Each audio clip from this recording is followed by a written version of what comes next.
아멘. 이 시간 은혜가 못마땅한가라는 제목으로 함께 말씀을 살펴보겠습니다. 살다 보면 그런 사람들이 있습니다. 저 사람 누구는 참 사람이 착해요. 얼마나 착한지 법 없이도 살 수 있겠어요. 부끄럽지만 예수 믿는 나보다 저 사람이 더 착해요. 말도 너무 가볍게 하지 않고 입도 무겁고 예의도 바르고 다른 사람의 말과 마음도 잘 헤아려요. 그런데 딱 하나 아쉬운 게 예수를 안 믿어요. 저 사람 예수만 믿으면 이후에 신앙생활 진짜 잘할 텐데, 성격 너무 좋던데.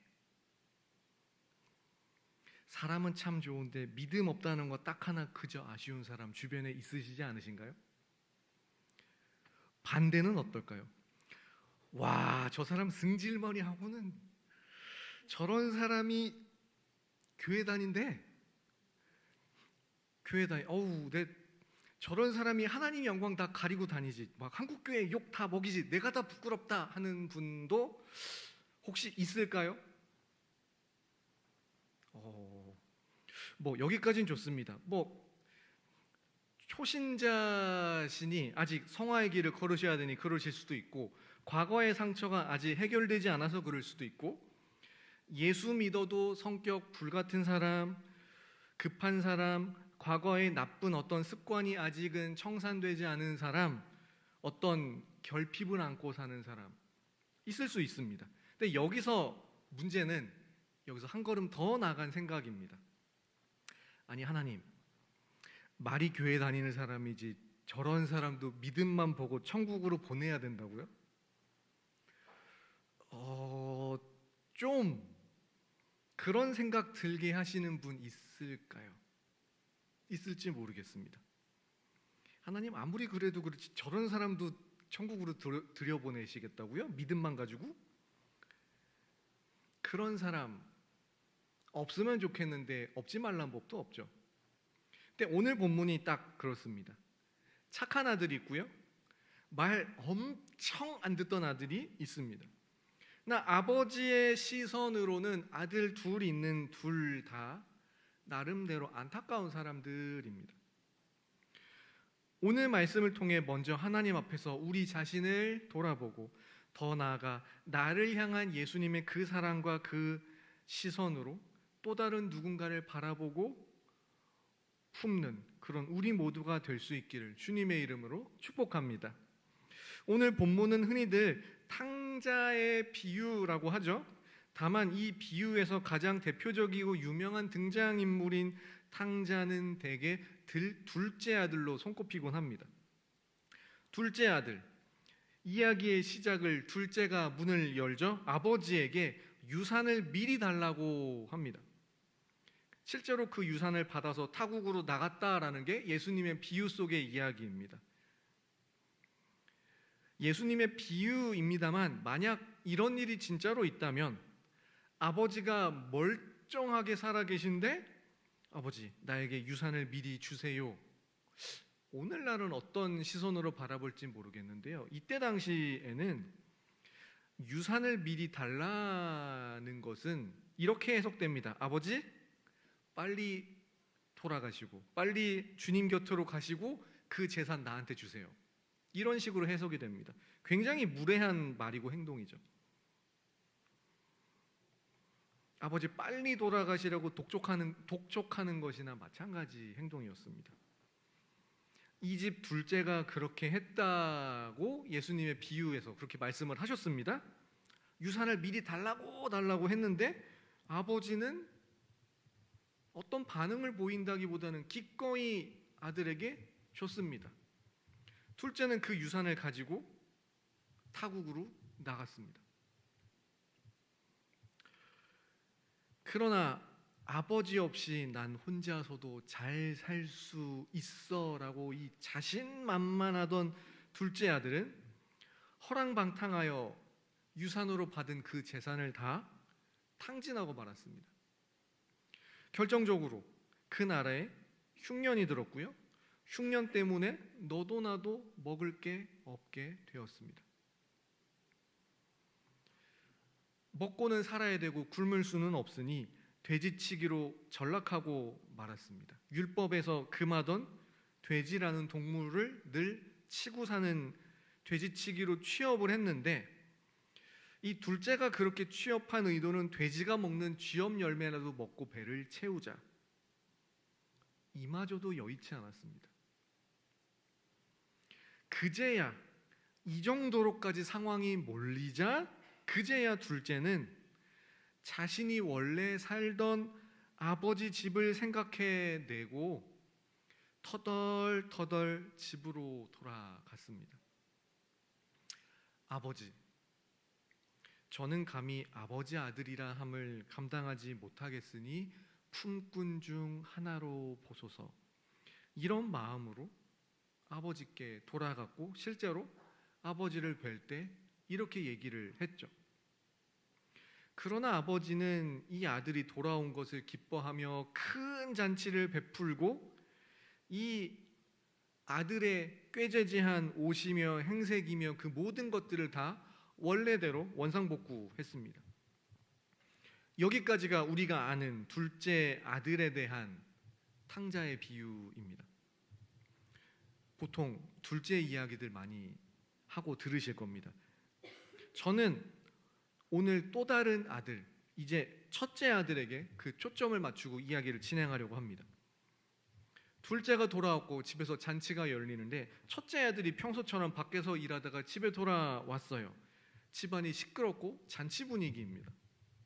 웬 잔치인가, 이게 무슨 일인가 싶어서 한 종을 불러서 물어보니 종이 말하기를 당연히 당신의 동생이 살아서 집에 돌아왔습니다.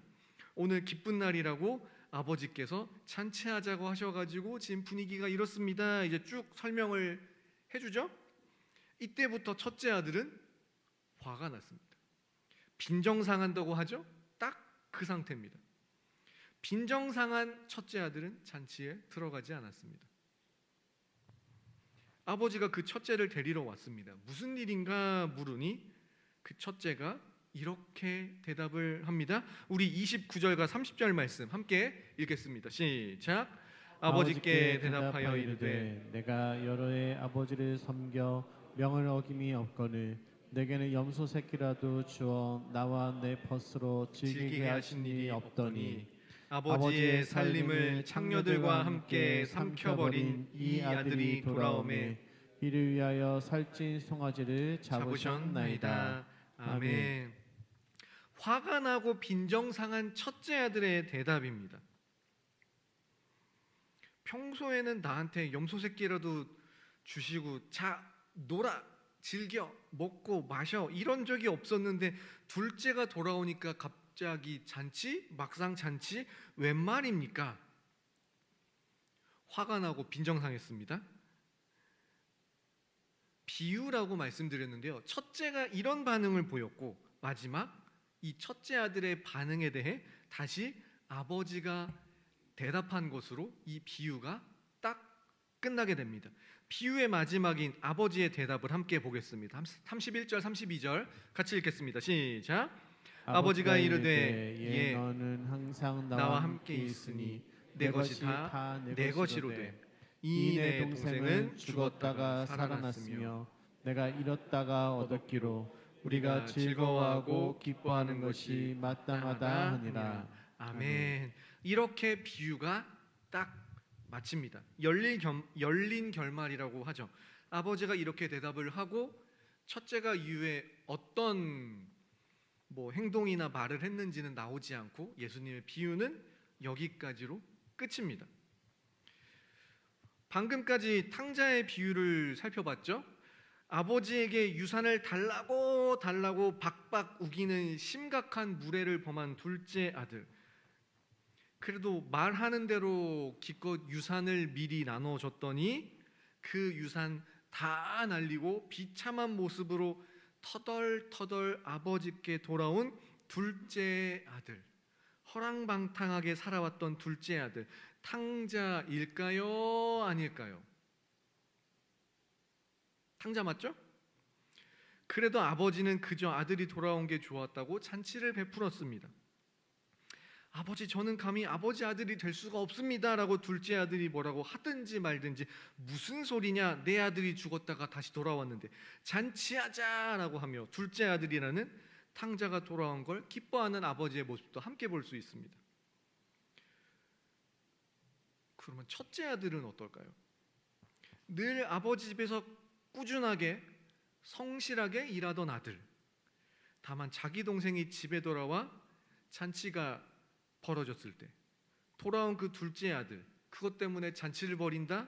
이것이 못마땅하던 첫째 아들. 설마 첫째도 탕자일까요? 아닐까요? 잠깐 서론의 이야기를 다시 꺼내보겠습니다. 제가 이런 이야기로 시작을 했죠. 사람이 너무 좋아요.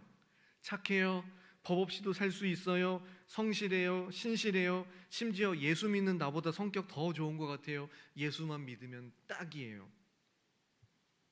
그래서 예수만 믿으면 딱이다 싶은 그 사람 전도해보니 어떠십니까? 예수만 믿으면 딱인데 내가 전도하려고 말 꺼냈을 때 쉽게 되시던가요? 성격이 좋은 거랑 전도는 다른 이야기죠? 생각보다 안 믿는 경우 꽤 있을 겁니다. 왜요? 그 사람 자신도 거꾸로 압니다. 난 이미 너무 착해. 그러면서 드는 생각? 교회 다니는 사람이 교회 안 다니는 나보다 성격이 더 세, 더 이기적이야. 그렇게 생각을 하고 안 받아들이기도 합니다. 삶에 어려움이 있으면 그나마 그 어려움 때문에 교회를 한번 가볼까 그러겠습니다만, 특별한 어려움 없이 너무 잘 살기까지 해요. 이게 전도 대상자가 착하다고 그저 쉽게 전도되는 게 아니더라고요. 반대 이야기를 해보겠습니다. 내가 예수 믿는 사람인데 어떤 사람은 이래요. 물론 한 영혼의 구원이 귀하고 중요해서 이제 가서 복음을 전하기는 하는데, 그 사람 사는 모습이든 성격이든 뭐 과거에 어떤 상처가 있어서 막 불안정한 그 모습이든 그 왜 나름대로 판단되는 사람들이 있습니다. 아휴, 왜 저러고 사나? 왜 저러고 사나? 왜 저러고 사나 싶은 분은 오히려 그렇기 때문에 예수가 필요해서 불안정해서 요동치는 모습으로 전도가 되어 오십니다. 그래서 오신 거고요. 근데 여기서 더 나갑니다. 저 사람 복음을 전해야 된다라고 머리로는 이해가 되는데 감정적으로는, 하나님, 저런 사람도 구원받아야 합니까? 성격이 안 좋은 정도를 넘어서 저거는 왜 진상이라고 표현하잖아요. 저 사람도요? 혹시 주변에 마음에 안 드시는 분들,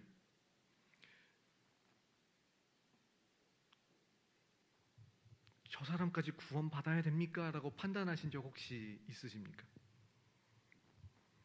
예수님께서 비유를 들어 말씀하실 때는 그냥 이런 이야기가 있었어가 아니라 이 등장인물들이 이제 뭔가 빗대어 표현되는 그 대상들이 뭔가 있습니다. 먼저 둘째 아들, 이 방탕했던 아들은 예수님 당시의 세리와 죄인들을 상징합니다. 딱 봐도 철저하게 죄인인 사람들, 딱 봐도 죄인이고요. 이들도 사실 자기들 스스로 알아요.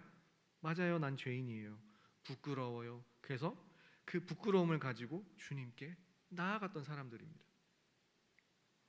그리고 첫째 아들, 첫째 아들은 예수님 당시의 바리새인과 서기관을 상징합니다.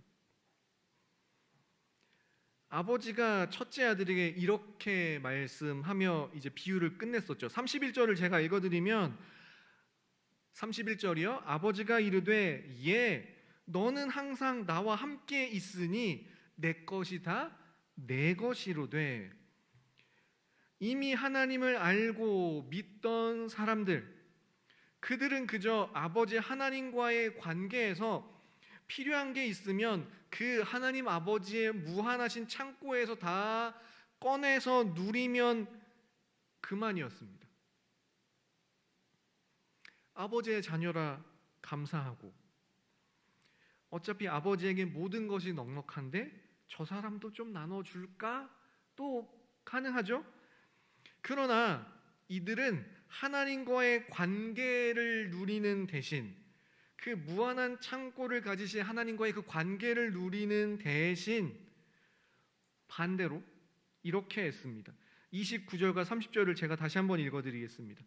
아버지께 대답하여 이르되 내가 여러 해 아버지를 섬겨 명을 어김이 없거늘 내게는 염소 새끼라도 주어 나와 내 벗으로 즐기게 하신 일이 없더니 아버지의 살림을 창녀들과 함께 삼켜버린 이 아들이 돌아오매 이를 위하여 살찐 송아지를 잡으셨나이다. 왜 나에게는 저 마음에 안 드는 사람이 누리고 있는 저 잔치, 저 송아지 잡은 거 왜 나는 안 주세요? 아버지의 마지막 대답에 나온 것처럼 하나님께서 안 주신다고 한 적이 결코 없습니다. 아버지 주옵소서 하면 당연히 다 주시는 아버지신데, 구하지는 않고 안 준다고 하신 적이 없는데 왜 저 나보다 신앙이 안 좋고 성격도 안 좋은 저 사람에게는 뭔가 그런 것을 주시고 왜 나에게는 안 주십니까? 사실은 내가 구하지도 않았거니와 심지어 내가 구하지 않아도 이미 가장 좋은 것으로 주셨고, 그렇게 지금까지 우리는 쭉 살아왔습니다. 늘 그랬습니다. 다만 내 관심사는 저 사람 성격 이상해. 하나님, 쟤도 예수 믿으면 구원받는다고요? 저거 예수 믿는 게 맞긴 맞아요? 사람에 대한 판단, 심지어 하나님께서 하시는 일인 그 구원에 대해서 내 기준, 내 잣대를 대고 판단합니다. 어떻게 저런 사람이 구원받아요? 이게 딱 당시 바리새인과 서기관의 모습이었습니다. 혹시 우리는 어떻습니까? 그래서 첫째도 탕자입니다. 집안의 탕자, 하나님 집 안에 살고 아버지랑 같이 있는 것 같지만 사실은 아버지와 함께 지낸다는 그 친밀함을 누리지 못하고 스스로 하나님과 남남으로 지내고, 자기 형제, 동생, 또 다른 누군가 다른 사람 일단 싫어하고 판단하는 모습 말입니다. 말씀을 정리합니다.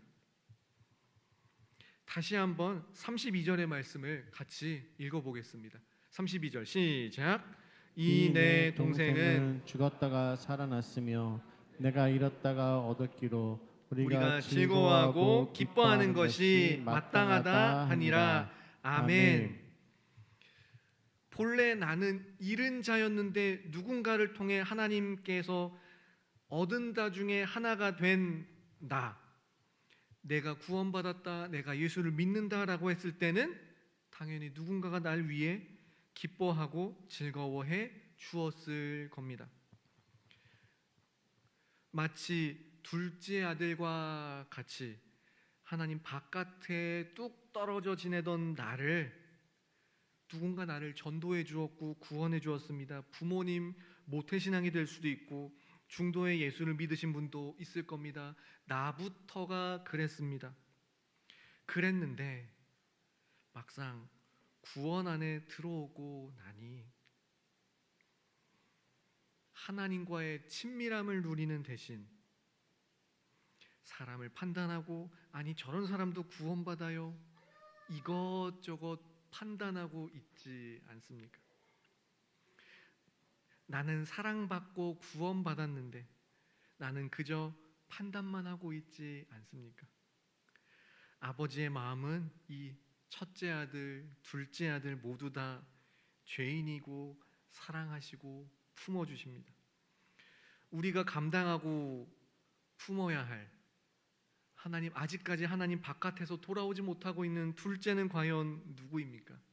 그 사람을 다시 찾아내고 인간적인 기준으로 어떠하든 그를 다시 품고 우리 주님께로 돌아오게 하는 데 쓰임받는 우리 모두가 될 수 있기를